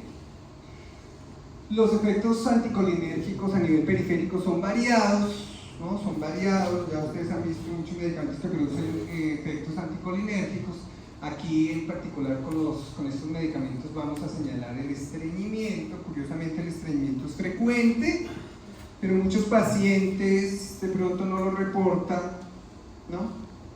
Porque pues está todo el mundo allí más concentrado de pronto en otras cosas, en sus efectos cognitivos o en la psicosis o en los efectos motores, y es frecuente que no lo reporten en clínica, pero en investigación se ha visto que estos efectos como el estreñimiento son muy frecuentes, ¿no? Pueden llegar a ser muy frecuentes dependiendo del medicamento. Fíjense por ejemplo con la clozapina, la haloperidol, la ketapina tienden a ser un poco más frecuentes que con otros, ¿vale? Los efectos anticolinérgicos se dan sobre todo por el antagonismo sobre M1, ¿sí? M1, recordemos que M1 es un receptor excitatorio, entonces en este caso van a ser a nivel periférico, a nivel gastrointestinal, estamos bloqueando ese receptor allí excitatorio a nivel intestinal y pues producimos disminución de la peristalsis. Dependiendo de pues, el sitio en donde estemos bloqueando la acetilcolina, también en algunos pacientes se va a presentar, por supuesto, otros, ¿no? Boca seca, de pronto disfunción para la micción, ¿no? Dificultades para la micción, etc. Esto, algunos pacientes lo hacen a corto plazo y luego disminuye, otros pacientes lo empiezan a hacer a largo plazo. Aquí el efecto es variable. Esos serían como los más frecuentes. Un efecto menos frecuente, ya en este caso mucho menos frecuente, pero muy importante tenerlo en cuenta, casi siempre aparece allí cuando le hablamos de efectos secundarios, es tener cuidado con los efectos endocrinos, ¿cierto? La hiperprolactinemia. Una de todas esas vías, les decía yo que la dopamina se produce principalmente aquí en el mesencéfalo, pero también hay otros núcleos que son capaces de producir dopamina. Uno de ellos está ubicado allí en el hipotálamo, y ese núcleo dopaminérgico a través de receptores D2 lo que hace es inhibir la producción de prolactina, ¿sí? A través de D2, recordemos que el D2 es inhibitorio, lo que hace es inhibir la producción de prolactina. Y si bloqueamos D2, si bloqueamos ese efecto inhibitorio, puede aumentar la prolactina, lo que puede producir amenorrea, ginecomastia, lactorrea, ¿cierto? Galactorrea, perdón. Otro efecto importante que hay que tener mucho cuidado, no es frecuente, es raro, ¿sí? Pero hay que prestarle mucha atención, esa es el síndrome neuroléptico maligno. Ojo con el síndrome neuroléptico maligno. Está producido principalmente por esa ocupación de D2 principalmente, ¿sí? La fisiopatología de este síndrome es todavía no muy clara.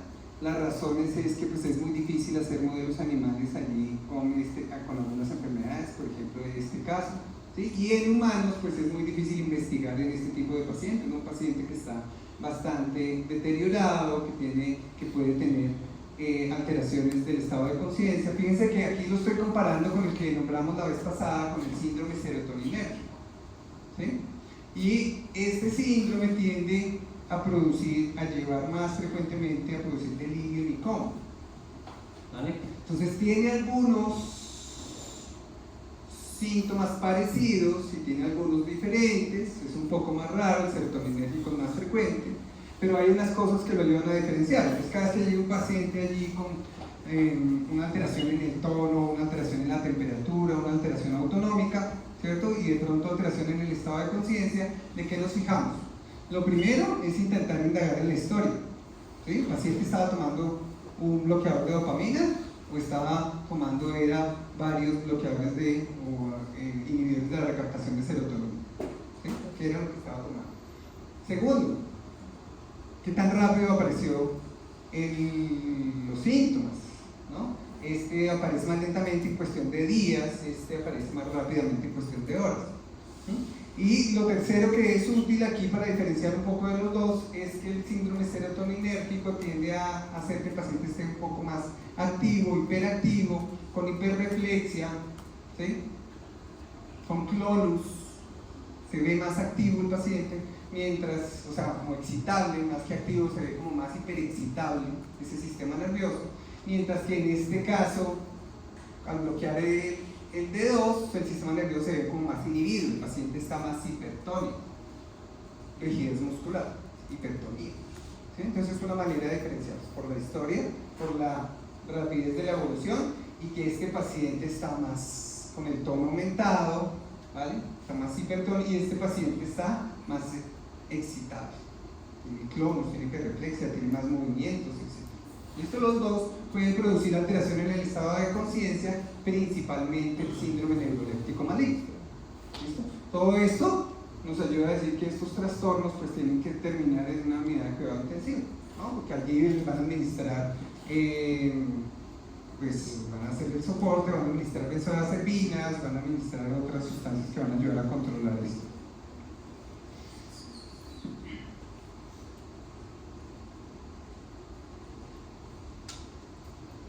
Algunas sustancias pueden producir psicosis.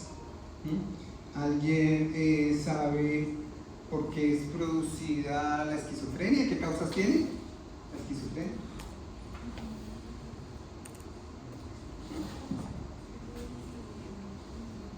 Una cosa es esquizofrenia, otra cosa es psicosis, ¿cierto? La psicosis en parte podría deberse a un trastorno como primario como la esquizofrenia o otro trastorno allí del espectro de la esquizofrenia, pero la psicosis en particular, es decir, las alucinaciones y las ideas delirantes, pueden producirse por muchas causas, ¿no? Recuerden que en psiquiatría es muy importante los trastornos secundarios, lo que les decía la vez pasada, diferenciar cuando de pronto es inducida por medicamentos, la psicosis, ¿cierto? Claro, pues aquí ¿cuál es el tratamiento? Pues de pronto disminuir el consumo o si hay una intoxicación, pues de pronto si hay disponible algún medicamento para contrarrestar esa intoxicación. Pero tenemos tumores, tenemos enfermedad cerebrovascular, tenemos enfermedades autoinmunes, tenemos trauma craneoencefálico, tenemos enfermedades neurodegenerativas, desmielinizantes, muchas posibles causas de psicosis, ¿no? Entonces, ojo que siempre, como en medicina general, lo primero que llega a un paciente no es diagnosticarle la esquizofrenia. Lo primero es pensar que esto puede ser tratable, que puede tener una causa secundaria, y empezar a estudiar posibles otras causas.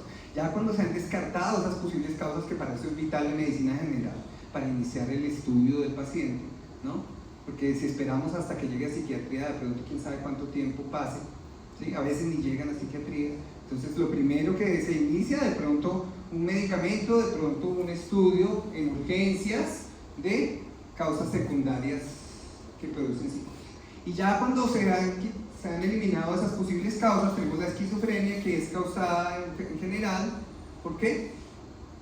Entonces recordemos que las enfermedades mentales, igual a la mayoría de enfermedades neurológicas, son multifactoriales, ojo con clasificar las enfermedades como puramente genéticas, ¿no? Que hay gente que ve el bipolar, ve el autismo, ve la esquizofrenia, eso es una enfermedad genética.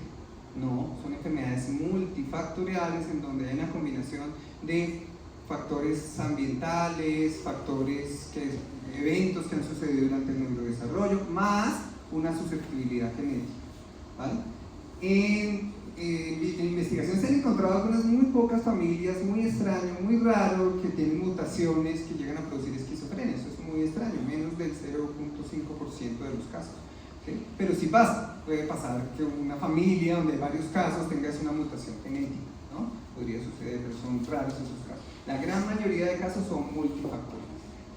Uno de los factores que puede precipitar todo son las sustancias, ¿vale? Pero hay otros factores importantes ambientales, como por ejemplo problemas prenatales, problemas perinatales, infecciones, hipoxia, todas estas alteraciones que puedan ocurrir durante la gestación o en el parto pueden favorecer, aumentar el riesgo de desarrollar una enfermedad mental, sobre todo una enfermedad mental grave. ¿Listo? Entonces es uno de los factores, genética más factores ambientales, que pueden ser prenatales, perinatales, postnatales, o sea, el cerebro está madurando, ¿cierto? Y durante la adolescencia, cuando hay poda sináptica, durante la adolescencia, cuando está todo el proceso de poda, o sea, se están eliminando sinapsis, pues claro, si había algún factor adicional, genético, una predisposición allí también, de pronto por otra circunstancia, o alguien decidió consumir excesivamente alcohol, anfetaminas, cannabis, etc., esto precipita un episodio psicótico y precipita la aparición de esquizofrenia. Una vez una persona ha tenido un episodio psicótico, el riesgo de que tenga otro es alto, es muy alto, ¿vale?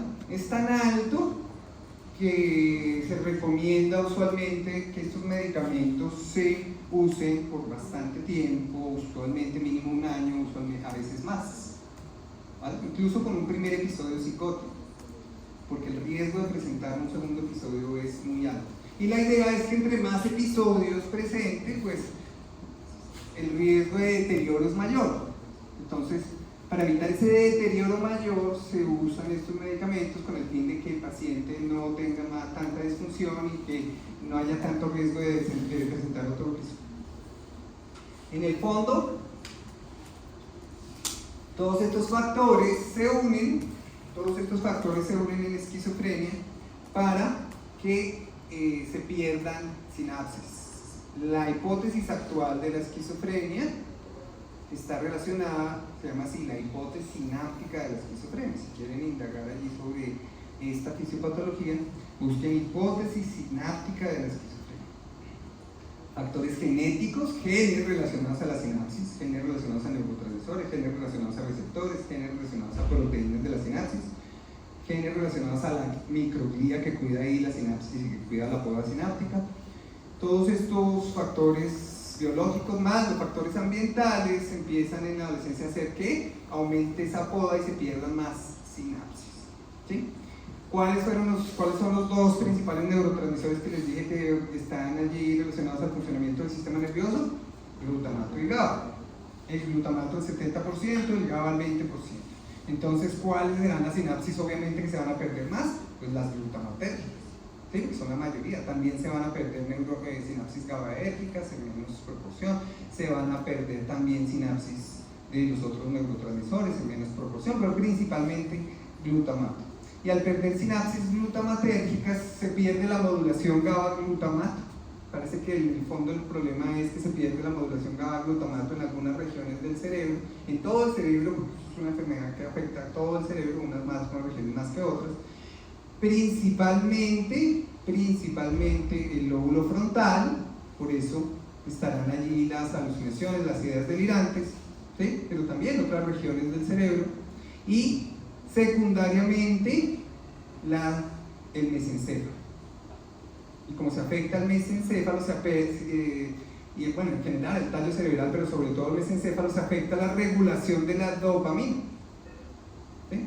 O sea, el problema de la dopamina en esquizofrenia es secundario a esa afectación de glutamato y GABA. Lo que está sucediendo en el mesencéfalo, al parecer, según las investigaciones, es que no hay suficiente inhibición de algunas neuronas dopaminérgicas del mesencéfalo. Y como no hay suficiente inhibición de algunas neuronas dopaminérgicas, hay aumento en la síntesis de dopamina. Entonces la vez pasada yo les dije que en depresión antes se pensaba que esto era una enfermedad ocasionada por la deficiencia de serotonina y que luego se demostró que no era por ahí la cosa, ¿cierto? Que la cosa también podría estar más relacionada a esa plasticidad sináptica, ¿no? Pero en esquizofrenia y en otros trastornos, como por ejemplo la manía, por ejemplo algunos movimientos anormales, tic, tablet, coreas, ahí sí se ha demostrado a través de varios estudios, sobre todo PET, que hay un aumento en la síntesis de dopamina, ¿sí? Entonces, a diferencia de lo que vimos la vez pasada, que la serotonina no es el principal causante de la depresión, en la dopamina sí está muy relacionada con la psicosis. ¿Listo? Por eso es que estos medicamentos aquí tienen un uso muy particular.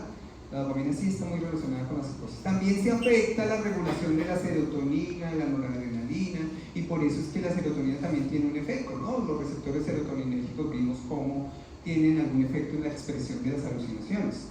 ¿Listo? Pero sobre todo la dopamina. ¿Entendido? Entonces no es que la esquizofrenia sea una enfermedad primariamente dopaminérgica, ¿no? La dopamina se produce a consecuencia de esa disfunción sináptica en la regulación de glutamato y GABA. ¿Listo?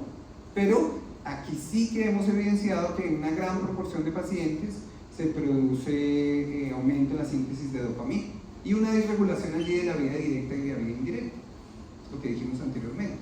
Por otro lado, hay casos que se han detectado que no tienen ese aumento en la dopamina y probablemente eso se relacione mucho a los casos resistentes a los medicamentos. Los últimos estudios que han salido ahí, las hipótesis que se tienen, y hay evidencias de eso, es que estos pacientes que no responden a estos medicamentos bloqueadores de dopamina es porque tienen probablemente una fisiopatología un poquito diferente y no tienen ese aumento en la síntesis de dopamina. ¿Sí? Por ejemplo, una esquizofrenia farmacoresistente a la clozapina. ¿Sí? Ni siquiera con la clozapina responde. Probablemente es que en esos casos la fisiopatología sea un poquito distinta. En el futuro, todos estos trastornos mentales se van a subdividir mucho mejor, pero con biomarcadores. Esa es la idea, poderlos subdividir con biomarcadores para tener más claridad de cuáles pacientes van a responder mejor a qué tratamientos, ya con anticipación. ¿No? Ojalá en un futuro podamos decir con anticipación, mire, tomemos este examen y con este examen sabremos si va a responder o no a tal medicamento. Entonces ahí es muy importante entender esa parte de la esquizofrenia, que es uno de los principales usos, a la psicosis en general, que es uno de los principales usos de estos medicamentos. Aquí solo les voy a nombrar un poquito esto, solo para entender que estos medicamentos están actuando un poco de forma contraria. La levodopa es un precursor de dopamina, ¿vale? La dopamina no se puede administrar directamente en pacientes con Parkinson, que están perdiendo la sustancia negra, no se les puede administrar directamente porque se metaboliza a nivel periférico, ¿sí? Entonces el ingreso por la barrera hematoencefálica es mínimo, casi nulo, entonces no se administra dopamina, sino se encontró que al administrar un precursor, levodopa, aumenta un poquito ese cruce a través de la barrera hematoencefálica. También se metaboliza periféricamente, ¿sí? Un problema. Por eso se usan medicamentos que van a bloquear esta enzima periférica, inhibidores de la descarboxilasa, para intentar que no se metabolice tanto a nivel periférico y me atraviese la barrera hematoencefálica en pacientes con Parkinson. Entonces se administra levodopa con un inhibidor de la descarboxilasa, la levodopa entra en una concentración un poquito mayor, no mucho, por ahí 10% atraviesa la barrera hematoencefálica, ¿sí? Y allí en los motores sinápticos entonces es convertida a dopamina. ¿Por qué lo nombro acá? Porque estamos haciendo todo lo contrario, ¿no? Aumentando las concentraciones de dopamina en un paciente que tiene deficiencia de este neurotransmisor, pacientes con parkinsonismo o pacientes con enfermedad de Parkinson. Pero en este caso, ¿qué pasará si aumentamos demasiado la levodopa?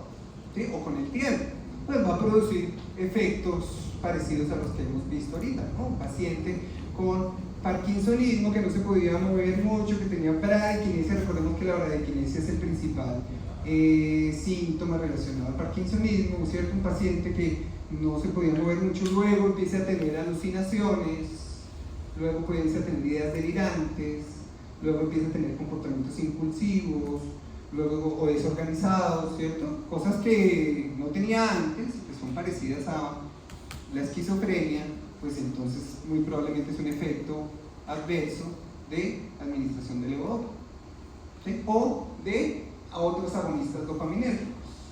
Estos agonistas dopaminérgicos cada vez se dan con mayor frecuencia, son agonistas de los receptores D2 y D3, ¿sí ven? Entonces están haciendo el efecto contrario.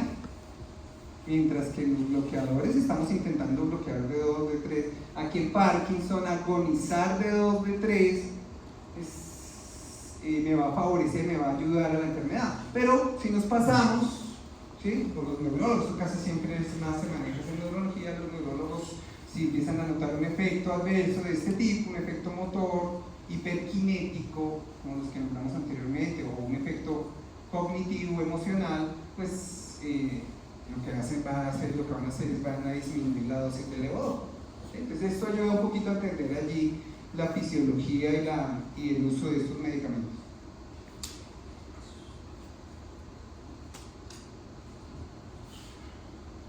De aquí de la levodopa, bueno, no sé, este de Parkinson si no han visto mucho este semestre, ¿cierto?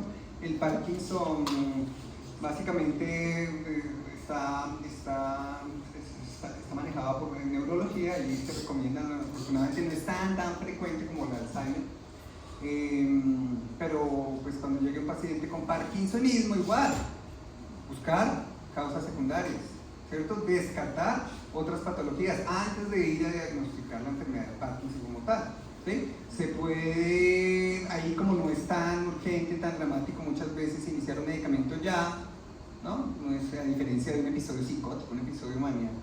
Aquí el paciente esté notando bradiquinesia, le da tiempo usualmente para llegar al especialista. Sí. Una pregunta, ¿en qué casos estaría contraindicada la levodopa? ¿Hay algún otro medicamento que cumpla la función de la levodopa? Serían los agonistas dopaminérgicos.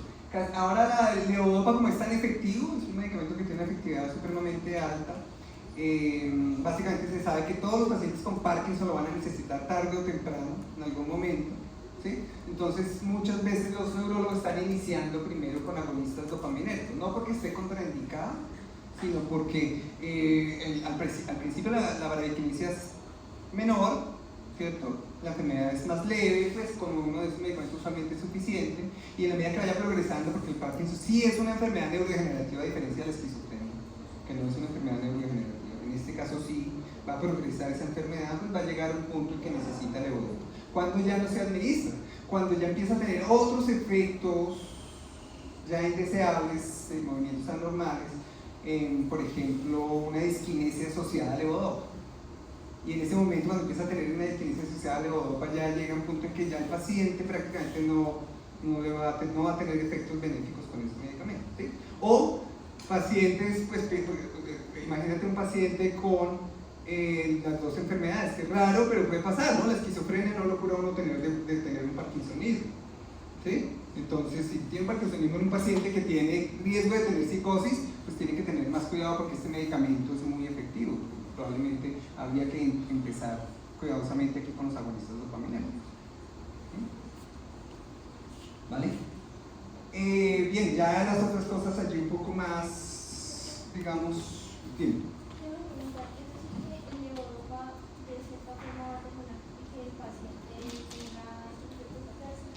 Entonces, ¿cómo puede Pasa igual como con todos los medicamentos, en donde lo ideal es iniciar despacio, ¿sí?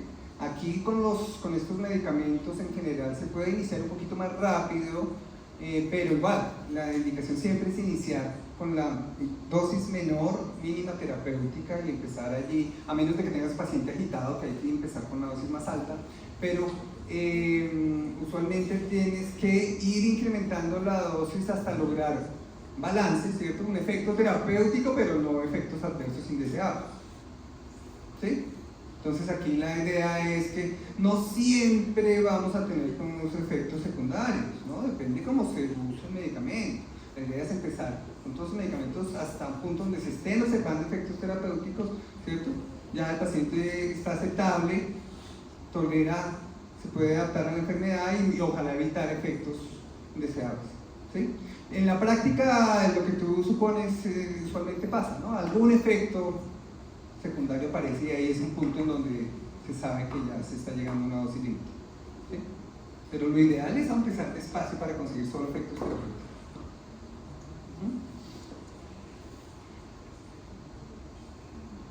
Los estudios a largo plazo, el problema de los estudios es que no hay suficientes estudios a muy largo plazo, ¿no?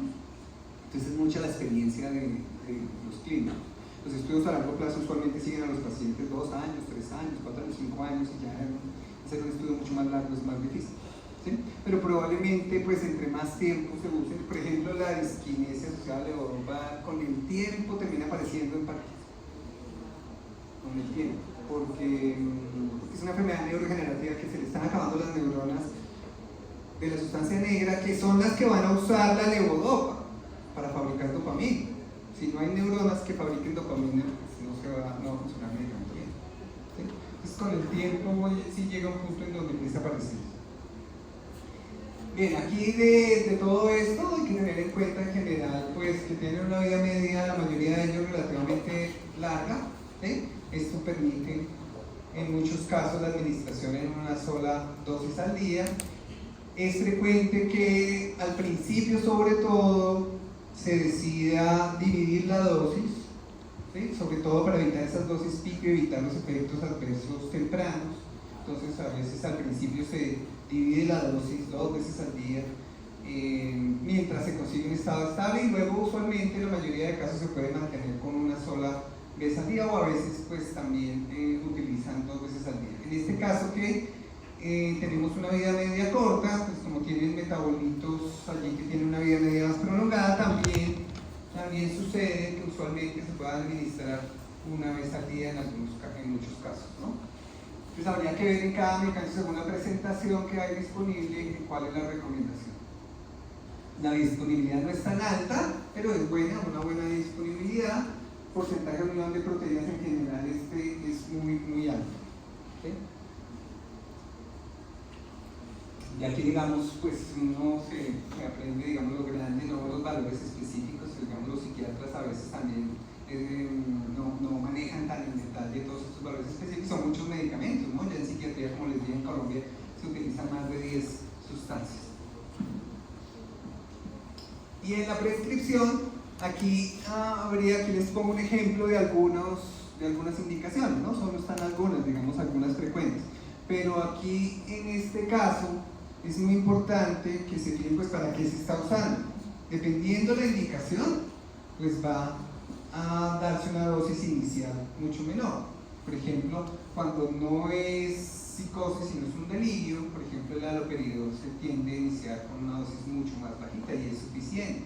Vamos a disminuir un poco allí la agitación del delirio, ¿cierto? Y producir un efecto sedante.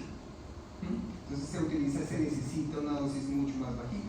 También va a depender del tipo de paciente, que tiene el delirio, qué tan grave está, qué edad tiene, ¿no?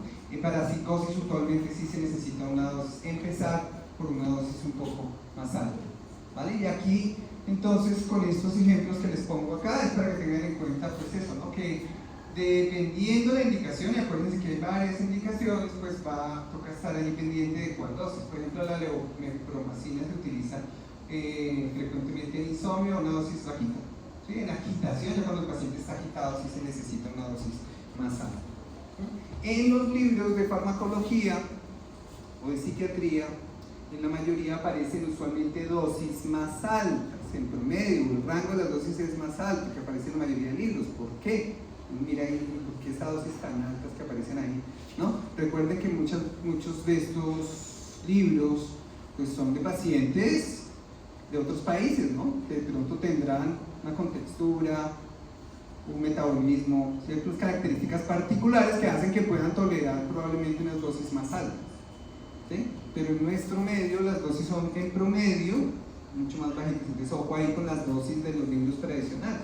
Toca ahí cuando roten por psiquiatría, ahora que están rotando por psiquiatría, y cuando vuelvan a rotar por psiquiatría, pues tener mucha cuidado, mucha atención ahí en las recomendaciones de los profes de psiquiatría para las dosis allí de cada paciente, ¿no? Ojo, porque claro, si uno le pone a un paciente que tiene psicosis, ¿cierto? Y dice allí en los libros que de pronto puede usar hasta 40 o 60 y le va a poner eso, pues se va a ganar un efecto secundario rapidísimo, ¿sí? Entonces tienen que tener cuidado con eso.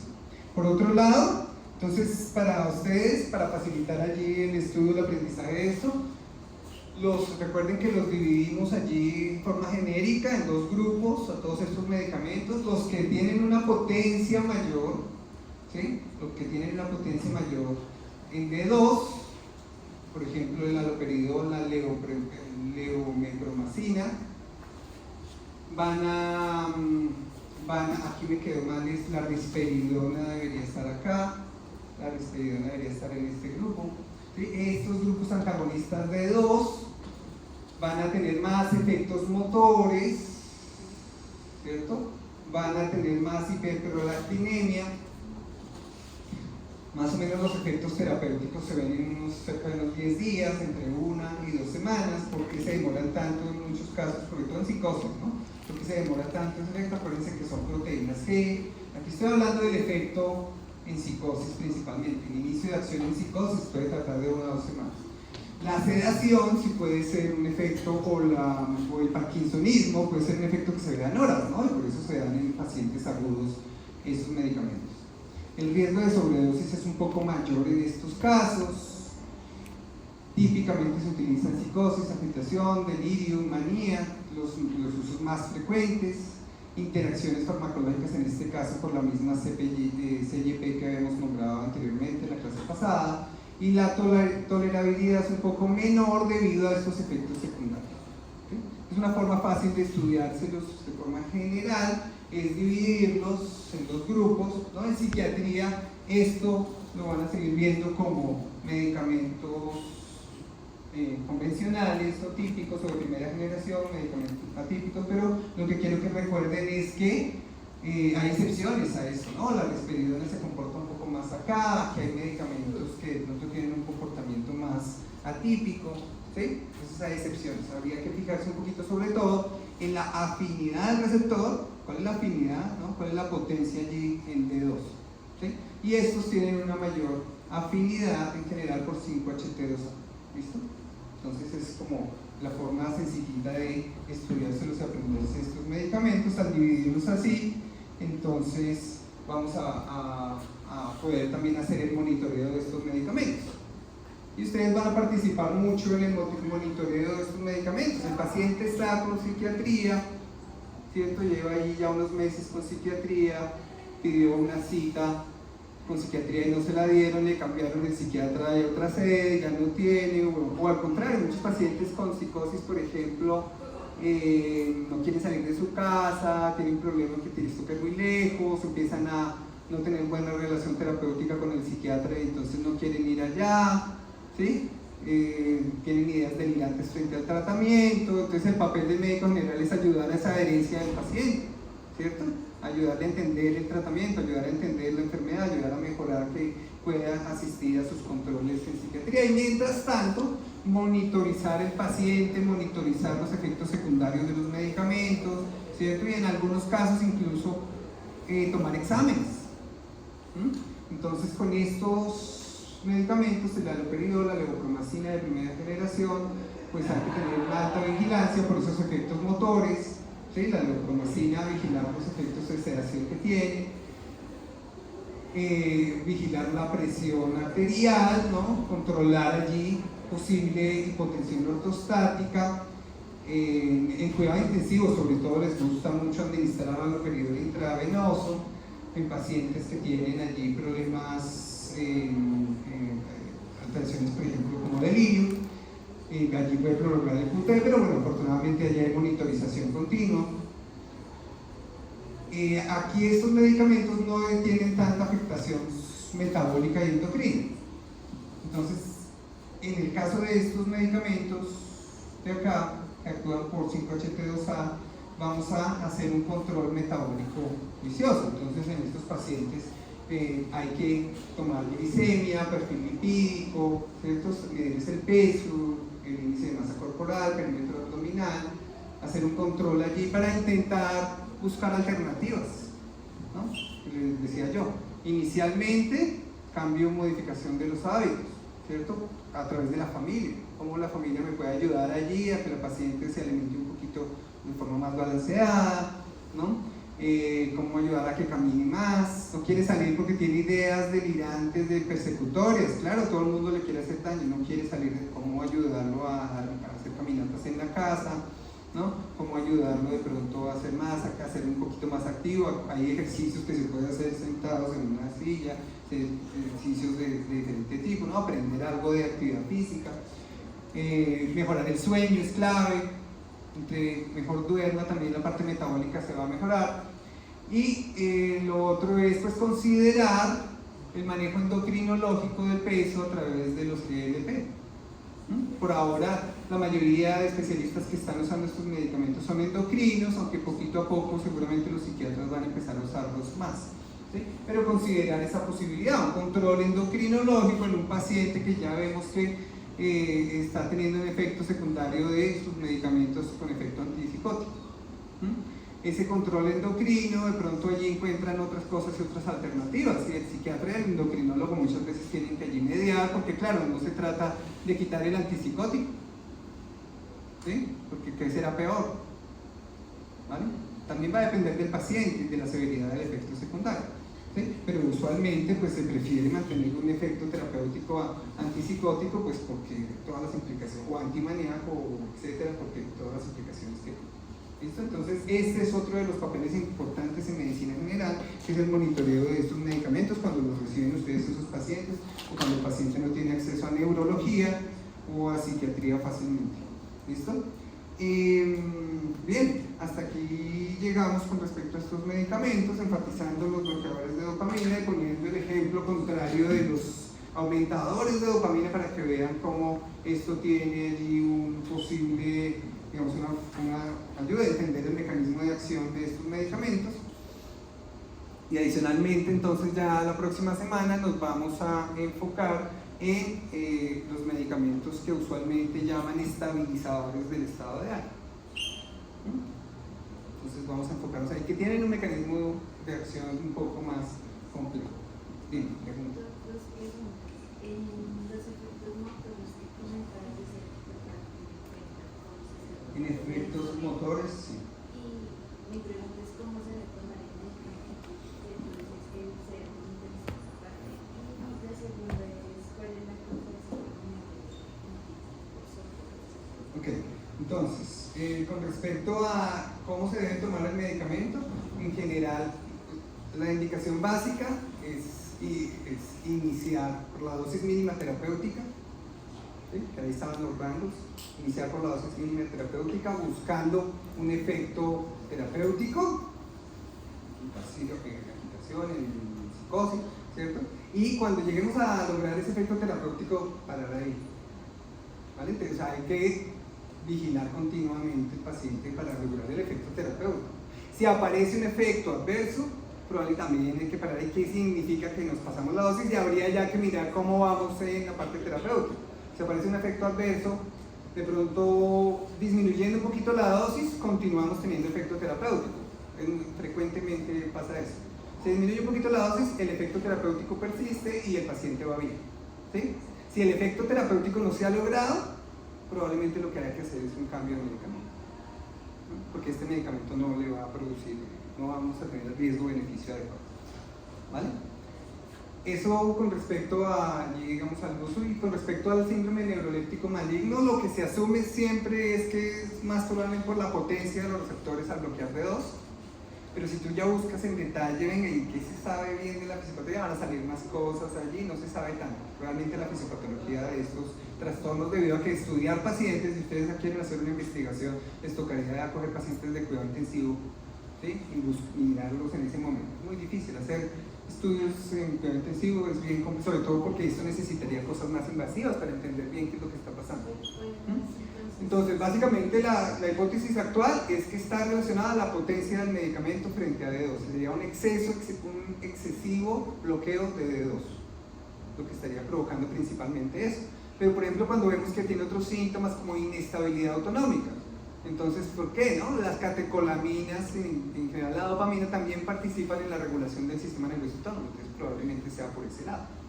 ¿Sí? Tenemos receptores dopaminérgicos en todo el cuerpo, entonces probablemente sea por ese lado también.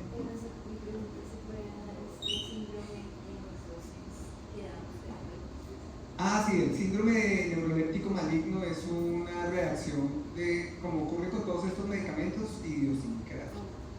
¿Sí? Idiosincrática. Seguramente debe, el día que lo logre descubrir, debe haber algo genético ahí que predispone a eso. ¿Sí? Como pasa en otra enfermedad, ¿cómo se llama? La hipertermia maligna. ¿Se han escuchado de eso? La hipertermia, que es como pasa ahí, que ahí es claramente hay mutaciones en el cerebro. Probablemente sea algo relacionado a esto, ¿sí? Pero no se sabe por ahora. Bien, bueno, pues muchas gracias. Entonces, nos vemos en 8 días.